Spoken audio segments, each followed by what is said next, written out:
स्वागत है आप सभी का लोक बंधु के YouTube चैनल पर। तो आज अपने बात करने वाले हैं राजस्थान करंट अफेयर्स के अंदर 1 से लेकर 10 अगस्त तक का जो करंट अफेयर्स है उसको अपने देखने वाले हैं। जो SI री एग्जाम जो 20 सितंबर को होने वाला है उसके लिए अति महत्वपूर्ण है। ठीक है, तो इसको अपने 1 से लेकर 10 अगस्त तक का जो करंट अफेयर्स है उसको अपने देखने वाले हैं, जिसके अंदर अपने सबसे पहले योजनाएं और नीतियां देखेंगे, फिर अपने कुछ महोत्सव मेले कार्यक्रम देखेंगे, आर्थिक विकास और कुछ समझौते हुए हैं उसको देखेंगे, फिर कुछ व्यक्तित्व देखेंगे जो चर्चा में रहे हैं, फिर अवार्ड्स, फिर इसके अलावा प्रमुख अभियान और खेल में बहुत सारी बातें हैं, यहाँ से बहुत सारे प्रश्न आने की संभावना है, और फिर लास्ट में अपने विविध को देखेंगे। ठीक है, तो एक एक करके इसको स्टार्ट करते हैं। सबसे पहले देख लेते हैं जो योजनाएं और नीतियां हैं इनके अंदर क्या क्या अपडेट्स हैं।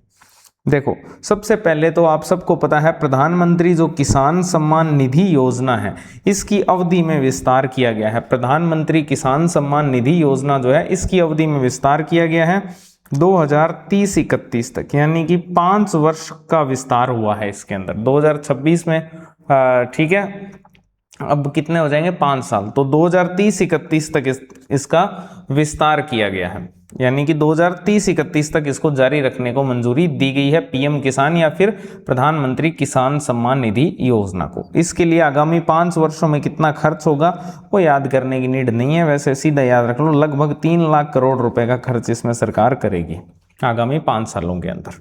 ठीक है, तो पहली तो ये। फिर इसके बाद में आता है, ये बहुत ही इंपॉर्टेंट न्यूज है, ध्यान रखना, राजस्थान एकीकृत स्वच्छ ऊर्जा नीति। राजस्थान एकीकृत जो स्वच्छ ऊर्जा नीति है,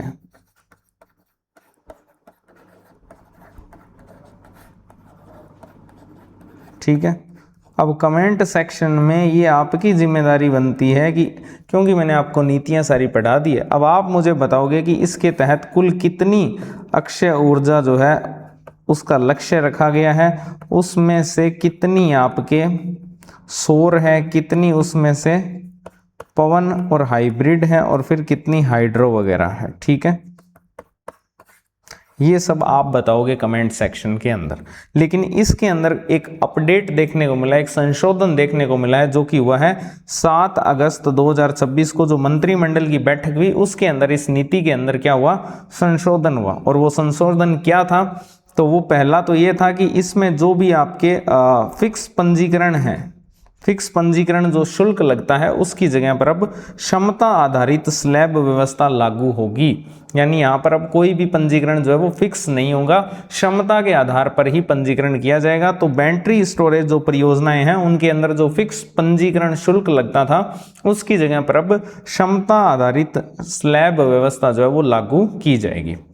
दूसरा इसमें एक संशोधन ये हुआ है कि 50% या अधिक बैटरी स्टोरेज क्षमता वाली जो परियोजनाएं हैं, ऐसी परियोजनाएं जिनकी स्टोरेज बैटरी स्टोरेज क्षमता 50% या उससे अधिक है, उनको पंजीकरण शुल्क में भी छूट मिलेगी।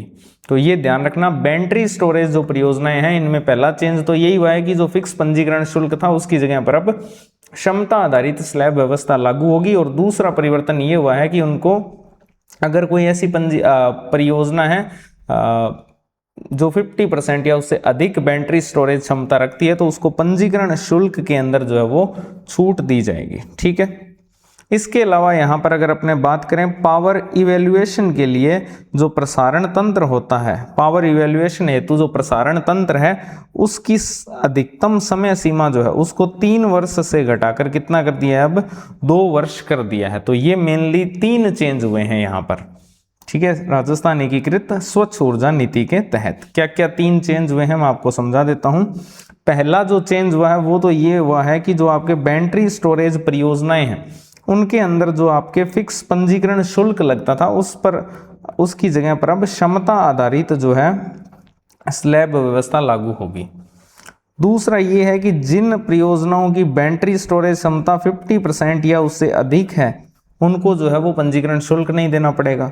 और तीसरा जो परिवर्तन हुआ है वो ये हुआ है कि जो आपके प्रसारण तंत्र है, प्रसारण तंत्र पावर इवैल्यूएशन करने के लिए, ठीक है, जो प्रसारण तंत्र है उसकी जो अधिकतम समय सीमा है उसको 3 वर्ष से घटाकर कितना कर दिया है, 2 वर्ष कर दिया है। तो ये मेनली 3 चेंज किए हैं, ये आप कमेंट सेक्शन में मुझे बताओगे। ठीक है, तो ये आपकी योजनाएं और नीतियां 1 से लेकर 10 अगस्त तक चर्चा में थी, बस ये 2 ही हैं। इसके बाद आगे चलते हैं, अपने बात करते हैं महोत्सव, मेले और कार्यक्रम। ठीक है, महोत्सव, मेले और कार्यक्रम।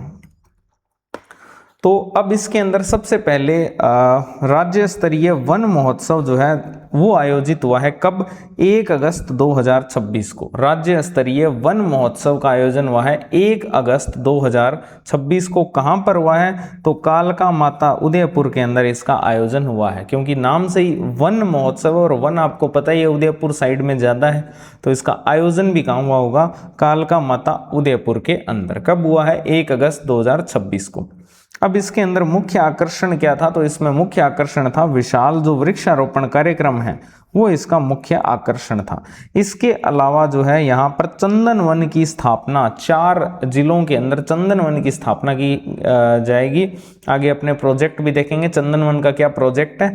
तो इसके तहत चंदन वन की स्थापना की जाएगी। कहाँ कहाँ पर? एक तो उदयपुर में की जाएगी, एक आपके प्रतापगढ़ में की जाएगी, एक सिरोही में और एक बांसवाड़ा के अंदर। तो इन 4 जिलों के अंदर जो है वो चंदन वन जो है उनकी स्थापना की जाएगी, उदयपुर, प्रतापगढ़, सिरोही और बांसवाड़ा। इसके अलावा इस वन महोत्सव में जो मानसून 2026 है उसके अंदर 10 करोड़ पौधे लगाने का लक्ष्य रखा गया, जो कि इसका सबसे मुख्य आकर्षण था। ठीक है, मानसून 2026 के अंदर इसमें 10 करोड़ पौधे लगाने का लक्ष्य रखा गया, तो ये फैक्ट पूछा जा सकता है। इसके अलावा यहाँ पर ड्रोन सीडिंग प्रक्रिया जो है उसका भी शुभारंभ हुआ। अरावली संरक्षण के तहत 30,236 हेक्टेयर क्षेत्र में पौधारोपण किया जाएगा। तो इस प्रकार से ये आपका राज्य स्तरीय वन महोत्सव है। ठीक है, अब चलते हैं नेक्स्ट, और अगला इसमें जो कॉन्फ्रेंस है वो आपके आता है Commonwealth peace, mediation and rule of law conference 2026। बहुत ही ज्यादा इंपॉर्टेंट है। Commonwealth peace, mediation and rule of law conference जो है उसका आयोजन हुआ है 31 जुलाई से 2 अगस्त 2026 को। कहां पर हुआ है? जयपुर के अंदर इसका आयोजन हुआ है, इसलिए ये सबसे ज्यादा इंपॉर्टेंट है। Commonwealth peace, mediation and rule of law conference 2026 का आयोजन कहां पर हुआ है? जयपुर के अंदर हुआ है 31 जुलाई से 2 अगस्त के बीच में। ठीक है, अब इसके आयोजक कौन कौन थे? इसमें एक तो आपके RSLSA जो नालसा रालसा वो वाले संस्थान, ठीक है, स्टेट की जो विधिक प्राधिकरण सेवा अपीलेट अथॉरिटी है वो। इसके अलावा इसमें जो कॉमनवेल्थ लॉयर्स एसोसिएशन है, जिसको अपने शॉर्ट में CLA बोलते हैं, नाम में ही इसके कॉमनवेल्थ है, तो कॉमनवेल्थ की एक संस्था होगी। दूसरा जयपुर में आयोजित हुई है, तो यहाँ पर राजस्थान की कोई एक संस्था होगी। फिर इसके बाद में अगर क्योंकि ये लॉ से रिलेटेड है तो सुप्रीम कोर्ट भी इन्फ्लुएंस्ड होगा इसमें, तो सुप्रीम कोर्ट बार एसोसिएशन जो है वो भी इसकी आयोजक है। इसके साथ ही साथ में एक निवारण जो है, mediators of supreme court of India जो है वो भी इसमें आयोजक की भूमिका में है। तो टोटल 4 आयोजक हैं, जिसमें RSLSA हो गया राजस्थान से, ठीक है, कॉमनवेल्थ लॉयर एसोसिएशन हो गया, इसके अलावा सुप्रीम कोर्ट बार एसोसिएशन हो गया, और निवारक mediators of supreme court of India. ठीक है, निवारण mediators of supreme court of India. तो ये 4 मिलकर इसका आयोजन कर रहे हैं। अब इसका विषय क्या है? इसका विषय है शांति, मध्यस्थता और विधि का शासन। ठीक है, क्या इसकी थीम है? शांति, मध्यस्थता और विधि का शासन। अब ये जो सम्मेलन हुआ है इसमें टोटल कितने देशों के प्रतिनिधियों ने भाग लिया है? कितने देशों के प्रतिनिधियों को आमंत्रित किया गया? 52 कंट्रीज के जो प्रतिनिधि हैं, 52 देशों के जो प्रतिनिधि हैं उनको आमंत्रित किया गया। और इसका जो उद्घाटन है वो आपके जो सुप्रीम कोर्ट के मुख्य न्यायाधीश हैं सूर्यकांत जी, उन्होंने इसका उद्घाटन किया। ठीक है, इसमें टोटल कितने सत्र आयोजित हुए? कुल 8 सत्र इसमें आयोजित हुए। अंतिम दिन जो है वो जयपुर घोषणा पत्र 2026 जो है उसको अपनाया गया। तो ये पूरा का पूरा आपके सम्मेलन कॉन्फ्रेंस है जिसको आपको ध्यान में रखना है। ठीक है, कॉन्फ्रेंस का नाम क्या है? Commonwealth peace, mediation and rules of law conference 2026। 31 जुलाई से 2 अगस्त 2026 के बीच में जयपुर के अंदर इसका आयोजन हुआ है, जिसके आयोजक हैं RSLSA, इसके अलावा CLA, SCBA और निवारण, ठीक है, mediators of supreme court of India. अगर अपने थीम की बात करें तो शांति, मध्यस्थता और विधि का शासन इसकी थीम थी। इसमें टोटल 52 देशों के जो प्रतिनिधि थे उनको आमंत्रित किया गया था, जिसका उद्घाटन किसने किया? भारतीय सुप्रीम कोर्ट के जो मुख्य न्यायाधीश सूर्यकांत जी है उन्होंने। टोटल कितने सत्र आयोजित हुए? तो टोटल 8 सत्र इसमें आयोजित हुए और अंतिम दिन जो है जयपुर घोषणा पत्र जो है उसको अपनाया गया। अगला आप सबको पता ही है तीज महोत्सव, ठीक है। तीज महोत्सव, आप इसको जयपुर में मत कर देना, बस इसी चीज का ध्यान रखना। तीज महोत्सव जो है वो 14 से लेकर 23 अगस्त 2026 तक जो है वो आयोजित होगा। कहां पर आयोजित होगा? बीकानेर हाउस, नई दिल्ली के अंदर। तो बस ये चीज आपको ध्यान रखनी है, जो तीज महोत्सव है वो कहां पर आयोजित होगा? बीकानेर हाउस, नई दिल्ली में, जयपुर में नहीं होगा। बस इतना फैक्ट ध्यान रखना है। इसके अलावा ब्रिक्स जो है उसके बहुत सारे जो है सम्मेलन आयोजित हुए हैं। जयपुर में भी इसकी प्रमुख बैठकें हुई है, ठीक है। तो जयपुर में कहाँ पर? तो 6 और 7 अगस्त को जो है उद्योग और व्यापार मंत्रियों की बैठक भी आयोजित हुई जयपुर में, ब्रिक्स की। ब्रिक्स आप सबको पता है 11 सदस्यीय संस्थान है। तो अब देखो कौन कौन सी बैठकें आयोजित हुई है। 12 से लेकर 13 अगस्त को ब्रिक्स मंत्रियों और केंद्रीय जो बैंक गवर्नर्स हैं उनकी बैठक आयोजित हुई। फिर आयोजित हुई, हो चुकी है, 13 अगस्त को क्लास रिकॉर्ड कर रहा हूँ।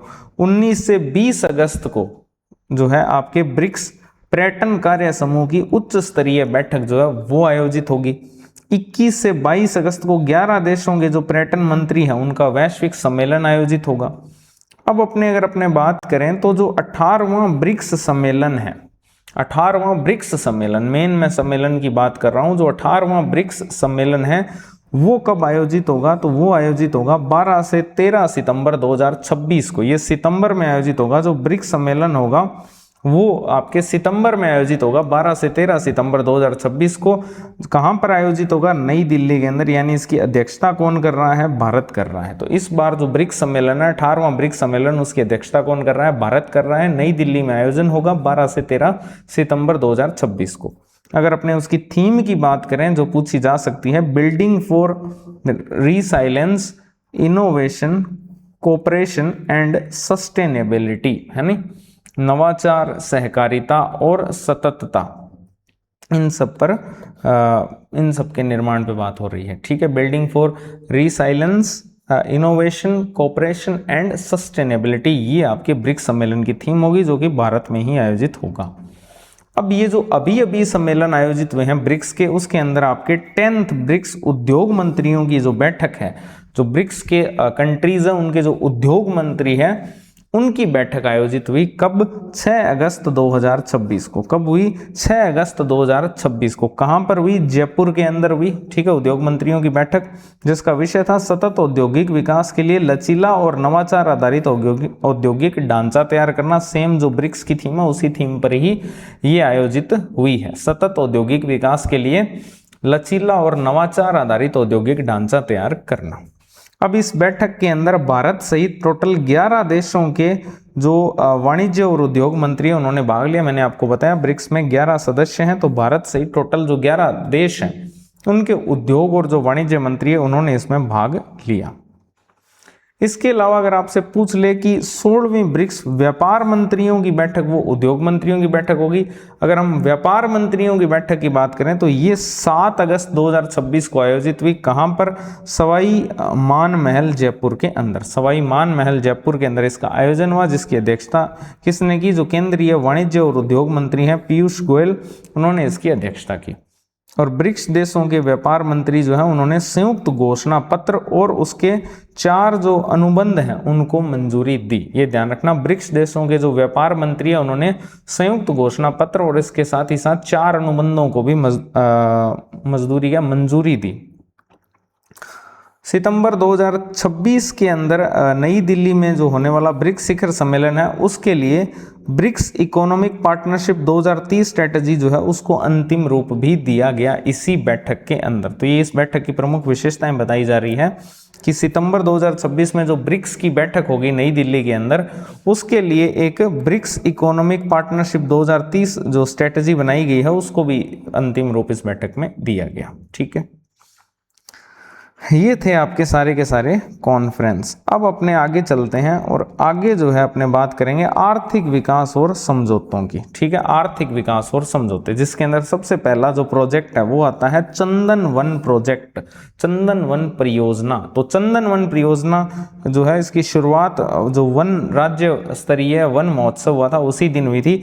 1 अगस्त 2026 को जो है चंदन वन परियोजना की स्टार्टिंग है। कहाँ से हुई है? दूध तलाई जो उदयपुर के अंदर है, दूध तलाई वन परिक्षेत्र उदयपुर में, वहां से इस प्रोजेक्ट की स्टार्ट हुई है।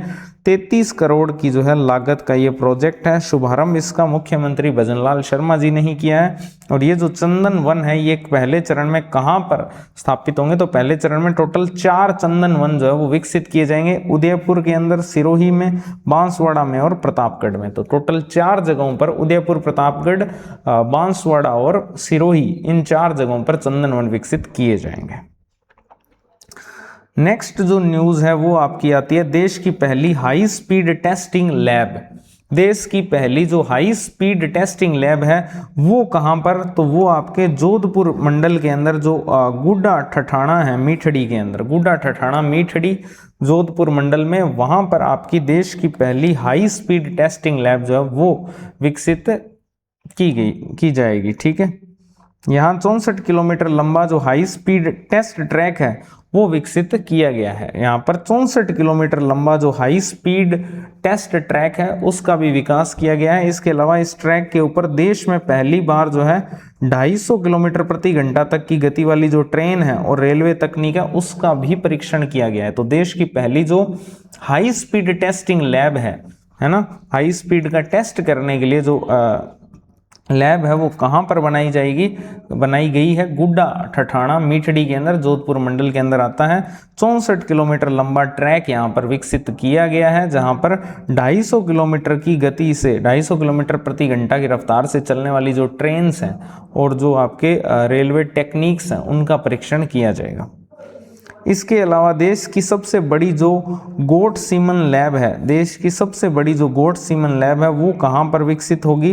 तो वो आपके रामसर के अंदर होगी और रामसर अजमेर में आता है। ठीक है, तो देश की सबसे बड़ी जो गोट सीमन लैब है वो कहाँ पर? तो वो होगी आपके रामसर अजमेर के अंदर स्थापित। ठीक है, आप सबको पता है एक नेशनल लाइव स्टॉक मिशन केंद्र सरकार की योजना है, उसी के तहत ये गोट सीमन लैब जो है वो विकसित की जाएगी रामसर अजमेर के अंदर। इसके लिए MOU जो है वो साइन किया है राजस्थान सरकार ने।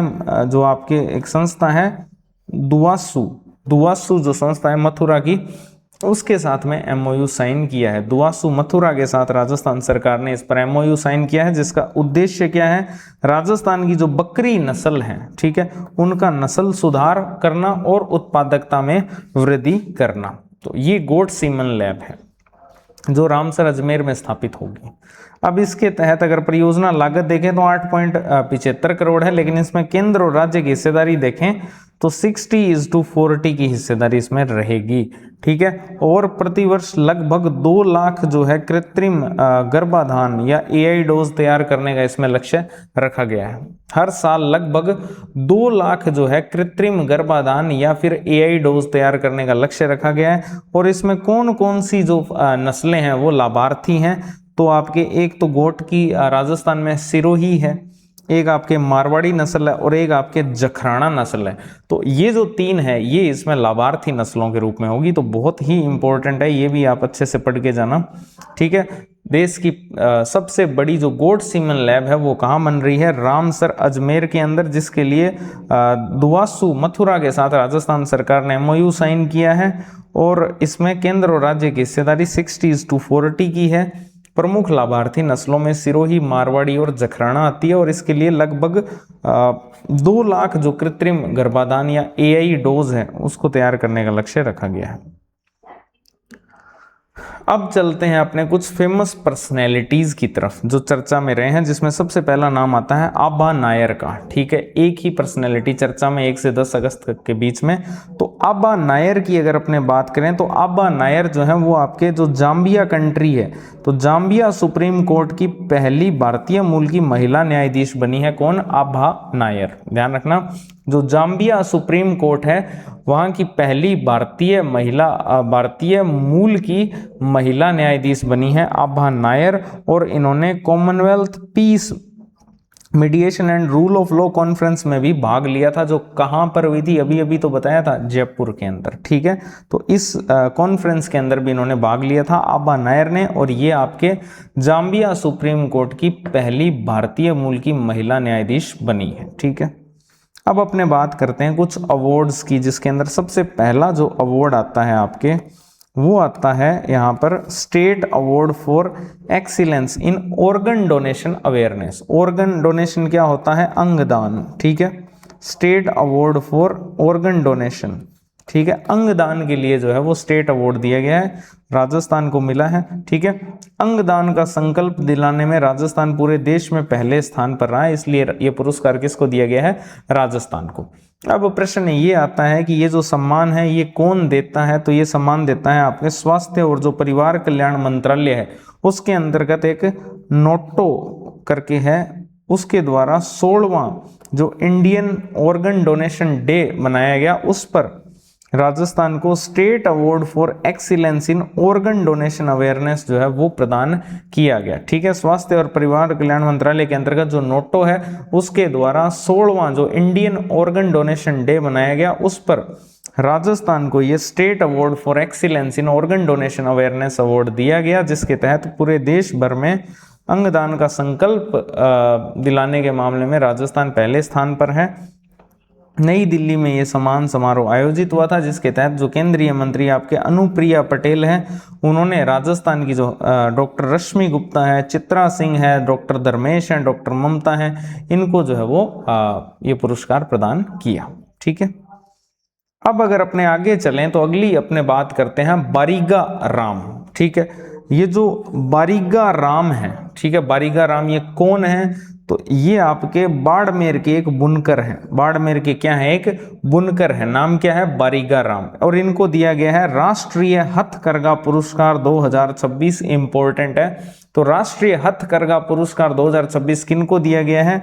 बाड़मेर के बुनकर बारीगा राम को। बै से बाड़मेर, बै से बुनकर, बै से बारीगा राम। ठीक है, और राष्ट्रीय हथकरघा दिवस आता है 7 अगस्त 2026 को। इसी अवसर पर इनको ये पुरस्कार जो है वो दिया गया राष्ट्रपति द्रौपदी मुर्मू के द्वारा। ठीक है, इसके अलावा अगर अपने बात करें तो range land restoration award, range land restoration award 2026, तो अगर अपने इस अवार्ड की बात करें तो ये दिया गया है जो आपके जैसलमेर के सुमेर सिंह भाटी हैं, इनको किसके लिए? ओरण गोचर भूमि और रेंजलैंड संरक्षण के अंदर उत्कृष्ट योगदान देने के लिए इंटरनेशनल जो रेंजलैंड रिस्टोरेशन अवार्ड 2026 है उससे सम्मानित किया गया है।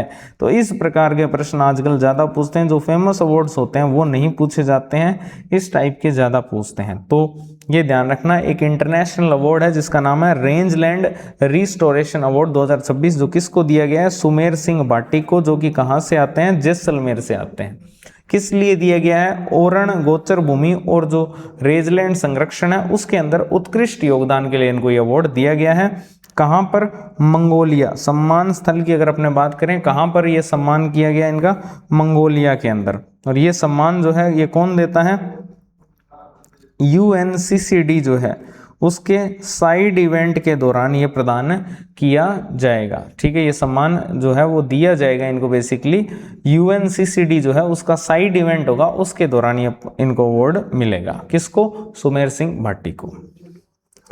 इसके बाद अगर अपने बात करें तो अगला इसमें आता है राज्य स्तरीय बुनकर पुरस्कार। ये स्टेट लेवल के पुरस्कार हैं, राज्य स्तरीय बुनकर पुरस्कार 2026, जिसमें पहला स्थान मिला है कान्हा राम को, जो कि डिंगाव जालोर से बिलोंग करते हैं। बुनकर पुरस्कार हैं राज्य स्तर के, तो इसमें पहले स्थान पर रहे हैं कान्हा राम, जो कि डिंगाव जालोर से बिलोंग करते हैं, जिन्होंने कॉटन और सिल्क साड़ी जो है उसका निर्माण किया है। ठीक है, ये किस लिए फेमस है?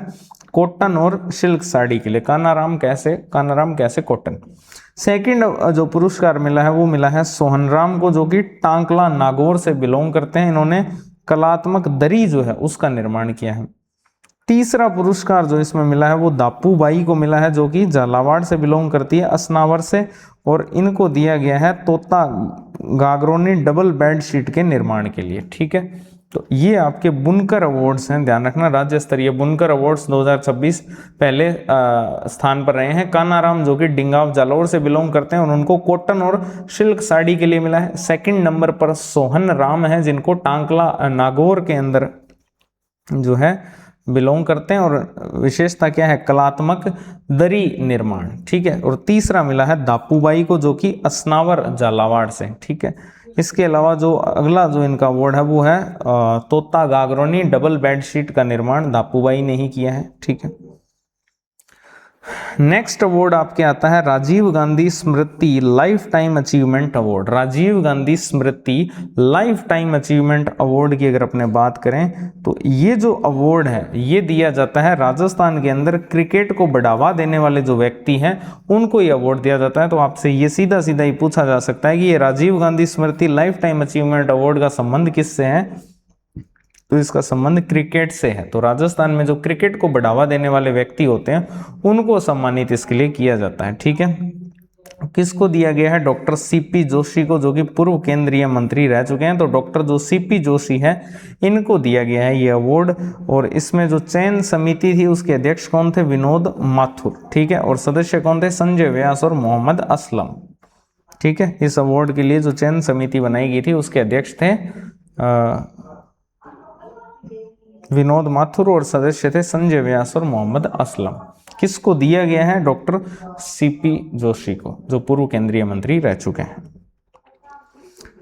तो ये बात हुई अवार्ड्स की। अब बात करते हैं अपने प्रमुख अभियान की, ठीक है। प्रमुख अभियानों की बात करते हैं। सबसे पहला अभियान है हर घर तिरंगा अभियान। 15 अगस्त आने वाला है तो हर घर तिरंगा अभियान 2026 जो है उसकी आयोजन जो है वो शुरू हो गया है। 9 से लेकर 17 अगस्त तक जो ये अभियान है वो चलेगा, ठीक है। 9 से लेकर 17 अगस्त तक जो है ये अभियान चलेगा, जिसके तहत 10 अगस्त जो है उसको ग्राम पंचायत स्तर पर तिरंगा रैलियां जो है वो आयोजित होगी।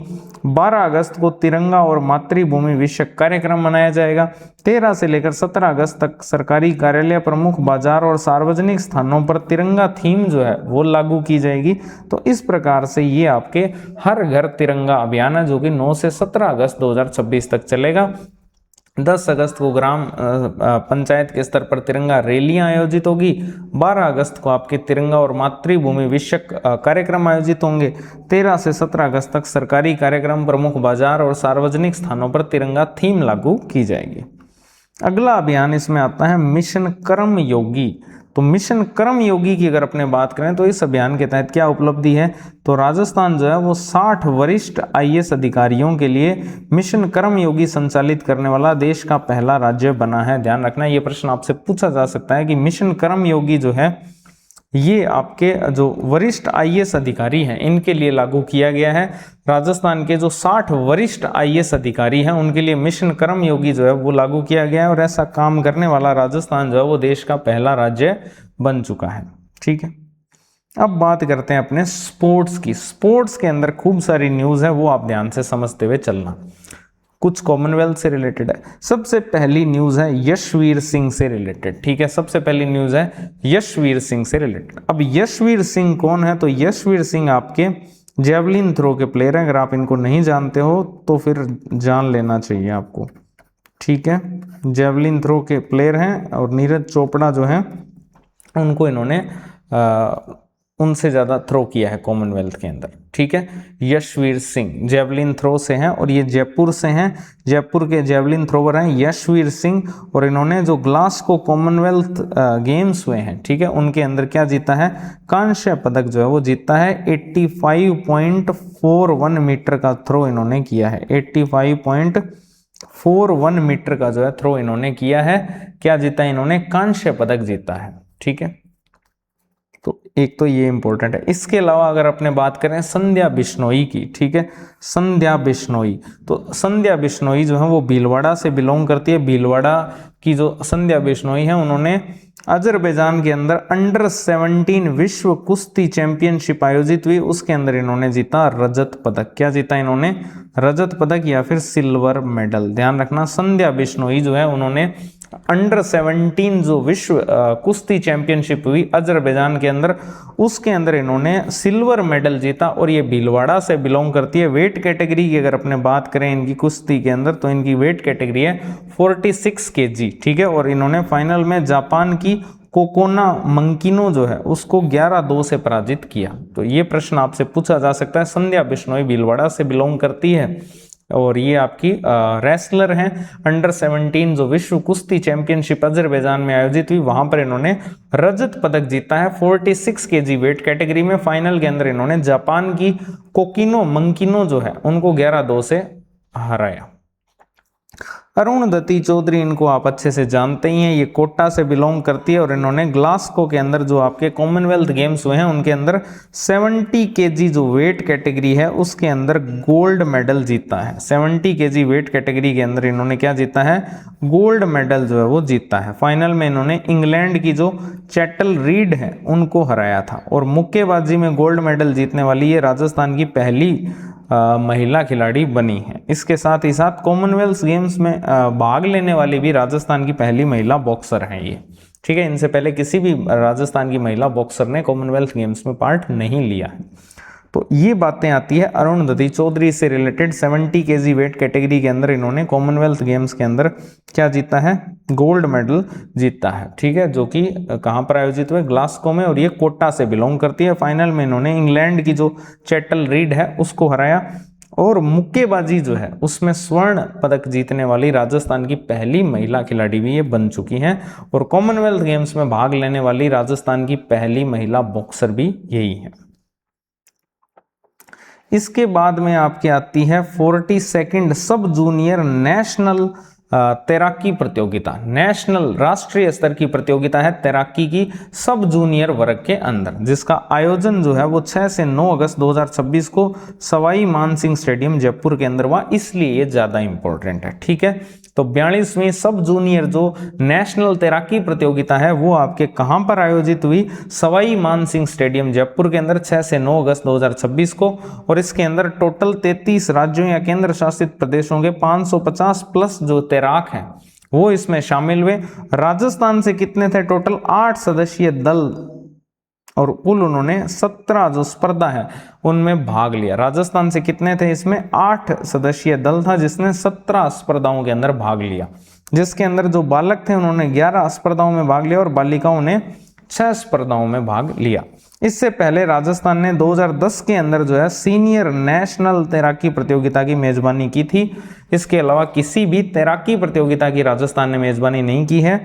2010 के अंदर एक बार सीनियर नेशनल जो तैराकी प्रतियोगिता हुई थी उसकी मेजबानी की थी। और अब किसकी की है? सब जूनियर नेशनल तैराकी प्रतियोगिता की मेजबानी। तो आपको इस इवेंट को अच्छे से समझना है। 6 से 9 अगस्त 2026 को SMS स्टेडियम जयपुर में इसका आयोजन हुआ। इसमें टोटल 33 राज्य या फिर केंद्र शासित प्रदेश जो है उनके 550 प्लस जो तैराक हैं वो इसमें शामिल हुए। राजस्थान से इसमें टोटल 8 सदस्यीय दल शामिल हुआ जिन्होंने टोटल 17 इवेंट्स में पार्ट लिया, जिसमें से बालक जो थे उन्होंने 11 स्पर्धाओं में भाग लिया और बालिकाओं ने जो बची हुई 6 इवेंट्स है उनमें भाग लिया, ठीक है। और राजस्थान ने 2010 के बाद किसी भी तैराकी प्रतियोगिता की जो है वो मेजबानी की है नेशनल लेवल की। पारुल चौधरी, पारुल चौधरी की अगर अपने बात करें तो ये देखो यहाँ पर साइंस मंडे में बैडमिंटन प्लेयर हैं, ठीक है। तो राजस्थान की जो पारुल चौधरी है इनका मिस्र के अंदर जो आयोजित विश्व जूनियर बैडमिंटन चैंपियनशिप है उसके लिए भारतीय टीम में चयन हुआ है। मिस्र के अंदर जो विश्व जूनियर बैडमिंटन चैंपियनशिप आयोजित होगी उसके लिए पारुल चौधरी जो है उनका चयन हुआ है, जो कि कहाँ से है? राजस्थान से, ठीक है। इन्होंने भुवनेश्वर के अंदर जो all India junior national ranking tournament है उसका खिताब जीता था। भुवनेश्वर के अंदर इन्होंने all India junior national ranking tournament जो हुआ था उसको जीतना था, जिस कारण से इनका चयन हुआ है। और इस प्रतियोगिता के अंदर देश का प्रतिनिधित्व करने वाली ये राजस्थान की पहली खिलाड़ी बन चुकी है। क्या नाम है? पारुल चौधरी, ठीक है। तो पारुल चौधरी का चयन हुआ है विश्व जूनियर बैडमिंटन चैंपियनशिप के लिए, जो कि मिस्र के अंदर आयोजित होगी। कैसे ये कोटा मिला? तो भुवनेश्वर के अंदर all India junior national ranking tournament जो है उसका इन्होंने खिताब जीता और ये ऐसा करने वाली राजस्थान की पहली खिलाड़ी है इस टूर्नामेंट में भाग लेने वाली।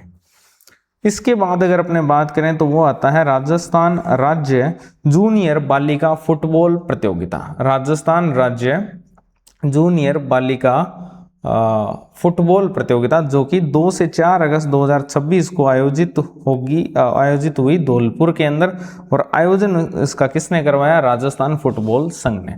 तो राजस्थान राज्य जूनियर बालिका जो फुटबॉल प्रतियोगिता है उसका आयोजन जो है वो 2 से 4 अगस्त 2026 तक कहां पर हुआ? धौलपुर के अंदर। किसने करवाया? राजस्थान फुटबॉल संघ ने।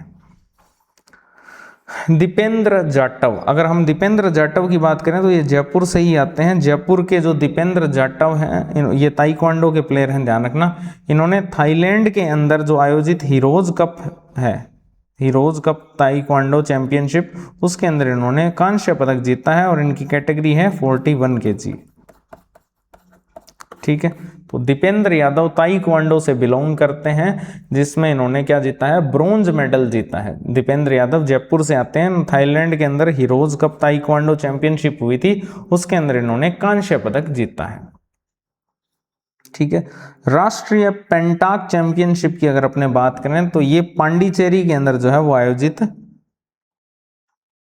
ठीक है, पांडिचेरी में आयोजित होगी। और इसमें चैंपियन कौन बने? आयोजित हुई बेसिकली जयपुर के हर्षवर्धन सिंह जो है वो इसमें चैंपियन बने। इसके अलावा पंकज वासवानी और मानव चौधरी जो है वो इसमें रनर अप रहे। राष्ट्रीय जो पेंटाक चैंपियनशिप है वो पांडिचेरी के अंदर आयोजित हुई, जिसमें जयपुर के हर्षवर्धन सिंह जो है वो चैंपियन रहे और रनर अप में पंकज वासवानी और मानव चौधरी थे। इसके बाद बात करें अगर हम हर्षिता जाखड़ की, तो हर्षिता जाखड़ जो है वो राजस्थान की हर्षिता जाखड़ जो है वो टूर डी फ्रांस के मंच तक पहुंचने वाली पहली भारतीय महिला साइकिलिस्ट बनी है। हर्षिता जाखड़ साइकिलिस्ट है और जो टूर डी फ्रांस जो है, टूर डी फ्रांस उसके मंच तक पहुंचने वाली ये पहली भारतीय महिला साइकिलिस्ट है हर्षिता जाखड़। और इनका जो चयन है वो UCI world cycling talent programme के तहत हुआ है। ठीक है, और स्विट्जरलैंड में रेस के दूसरे चरण में अंतरराष्ट्रीय साइकिलिंग चालकों के समूह का इन्होंने नेतृत्व किया। ये है आपके हर्षिता जाखड़, साइकिलिस्ट हैं और इन्होंने टूर डी फ्रांस के मंच तक पहुंचने में ये पहली भारतीय महिला साइकिलिस्ट है और ये राजस्थान से बिलोंग करती है हर्षिता जाखड़। ठीक है, और इनका चयन किसके थ्रू हुआ था? UCI जो वर्ल्ड साइकिलिंग टैलेंट प्रोग्राम है उसके तहत। और स्विट्जरलैंड के अंदर रेस के दूसरे चरण में इन्होंने इंटरनेशनल साइकिल चालकों के समूह का जो है वो नेतृत्व किया था। 7वीं राजस्थान राज्य बधिर शतरंज चैंपियनशिप, 7वीं राजस्थान राज्य बधिर शतरंज चैंपियनशिप, इस प्रकार के प्रश्न निश्चित रूप से एग्जाम में पूछे जाते हैं। तो यही प्रश्न पूछा जा सकता है, इसका आयोजन कब और कहां पर हुआ? तो कब? तो 5 अगस्त को हुआ 2026। और कहां पर हुआ? अजमेर। तो 7वीं राजस्थान राज्य बधिर शतरंज चैंपियनशिप का आयोजन कब हुआ? 5 अगस्त 2026 को। कहां पर हुआ? अजमेर के अंदर। वान्या बोहरा, वान्या बोहरा की अगर अपने बात करें तो ये धौलपुर से बिलोंग करती है और इनका एशियाई जो आइस स्केटिंग चैंपियनशिप है उसके लिए भारतीय टीम में चयन हुआ है। तो वान्या जो बोहरा है ये धौलपुर से आती है और इनका एशियाई जो आइस स्केटिंग चैंपियनशिप है उसके लिए भारतीय टीम में चयन हुआ है। ठीक है, इसके बाद अगर अपने बात करें सीनियर राज्य तीरंदाजी चैंपियनशिप 2026, सीनियर राज्य तीरंदाजी चैंपियनशिप 2026 8 से 10 अगस्त 2026 को ये रेलवे ग्राउंड बीकानेर में आयोजित करवाई जाएगी। सीनियर राज्य तीरंदाजी चैंपियनशिप कहां पर? रेलवे ग्राउंड बीकानेर के अंदर। इसके बाद जो अगला चर्चित व्यक्तित्व है वो है बसंत कुमार मेघवाल। बसंत कुमार मेघवाल, अच्छे से आप इनको समझ लेना, ये श्री गंगानगर से बिलोंग करते हैं बसंत कुमार मेघवाल और इन्होंने अमेरिका के अंदर अंडर 20 जो विश्व चैंपियनशिप हुई, ठीक है, अंडर 20 विश्व चैंपियनशिप, उसके अंदर जो ऊंची कूद है उसमें इन्होंने रजत पदक जीता है, ध्यान रखना। बसंत कुमार मेघवाल गंगानगर से बिलोंग करते हैं। अमेरिका में अंडर 20 विश्व चैंपियनशिप हुई जिसके अंदर इन्होंने हाई जंप के अंदर जो है क्या जीता? सिल्वर मेडल जीता है। हाई जंप के अंदर इन्होंने क्या जीता है? सिल्वर मेडल जीता है। अगर हम बात करें कितनी मीटर की छलांग थी तो 2.21 मीटर की छलांग थी। कितनी? 2.21 मीटर की इनकी छलांग थी। इस स्पर्धा में भारत के लिए पदक जीतने वाले ये पहले खिलाड़ी बने हैं। ठीक है, इस स्पर्धा में ये पदक जीतने वाले भारत के पहले खिलाड़ी बने हैं, इसलिए ज़्यादा इंपॉर्टेंट है। इससे पहले मई 2026 में हांगकांग में आयोजित जो एशियाई अंडर 20 एथलेटिक्स चैंपियनशिप हुई थी उसमें भी इन्होंने स्वर्ण पदक जीता था। बसंत कुमार मेघवाल ने एशियाई जो अंडर 20 एथलेटिक्स चैंपियनशिप हुई थी उसमें क्या जीता था? स्वर्ण पदक जीता था। आगे आता है राज्य स्तरीय जूनियर बालक फुटबॉल चैंपियनशिप। राज्य स्तरीय जूनियर बालक फुटबॉल चैंपियनशिप जो कि नागौर में आयोजित हुई, जिसका विजेता बीकानेर रहा और उप विजेता कोटा रहा। Player of the tournament Ashu Singh को दिया गया जो कि बीकानेर से आते हैं। ठीक है, तो ये आपकी स्पोर्ट्स की सारी न्यूज थी। अब अपने लास्ट सेगमेंट जो है वो है विविध, उसको अपने कवर करते हैं। ठीक है, तो विविध के अंदर सबसे पहले जो है वो एक बुक है जिसका नाम है, एक ऑटोबायोग्राफी है, इसका नाम है death of my mistress the law birth of my love justice. ठीक है, ये जो बुक है ये लिखी है सुप्रीम कोर्ट के जो वरिष्ठ अधिवक्ता है ना, एडवोकेट हैं अरुणेश्वर गुप्ता, उन्होंने इस बुक को लिखा है।